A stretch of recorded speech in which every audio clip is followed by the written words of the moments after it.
Hello বন্ধুরা, আজ আমরা জানবো যে হোয়াটসঅ্যাপে যদি কাউকে প্রাইভেট করে রাখতে চাও কী করে তোমরা প্রাইভেট করে রাখবে। ঠিক আছে, আমরা এই ভিডিওতে সেটা যে জানবো, তোমরা লাস্ট পর্যন্ত ভিডিওটা দেখো, বুঝতে পারবে। ঠিক আছে, সবার আগে আমরা হোয়াটসঅ্যাপ খুলে নেবো।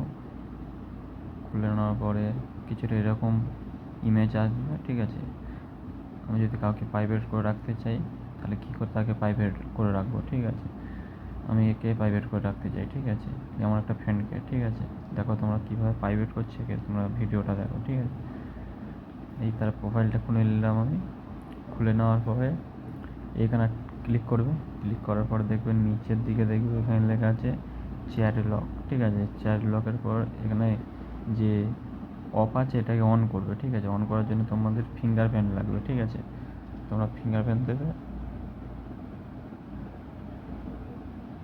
ফিঙ্গারপ্রিন্ট দিলাম, দেওয়ার পরে এর প্রোফাইলটা লক হয়ে গেছে। ঠিক আছে, আমি যদি ব্যাক করি দেখতে পাচ্ছ ওর প্রোফাইল এখানে আর নেই। ঠিক আছে, ওর প্রোফাইলটা কোথায় চলে গেছে, এইখানে আছে ওর প্রোফাইলটা। ঠিক আছে, লক হয়ে গেছে। তোমরা যদি এখানে ক্লিক করো, ফিঙ্গারপ্রিন্ট তোমাদের পাসওয়ার্ড দিতে বলবে, তোমরা পাসওয়ার্ড দেবে। দিলে দেখবে প্রোফাইল অন হয়ে গেছে। ঠিক আছে, তাহলে তোমরা কী করে দেখলে যে কী করে হোয়াটসঅ্যাপে কারো প্রোফাইল যদি প্রাইভেট করে রাখতে চাও তুমি আলাদাভাবে, তাহলে কী করে করবে তোমরা এই ভিডিওতে দেখলে। যদি ভিডিওটা ভালো লাগে তাহলে লাইক, কমেন্ট, সাবস্ক্রাইব করে দিও।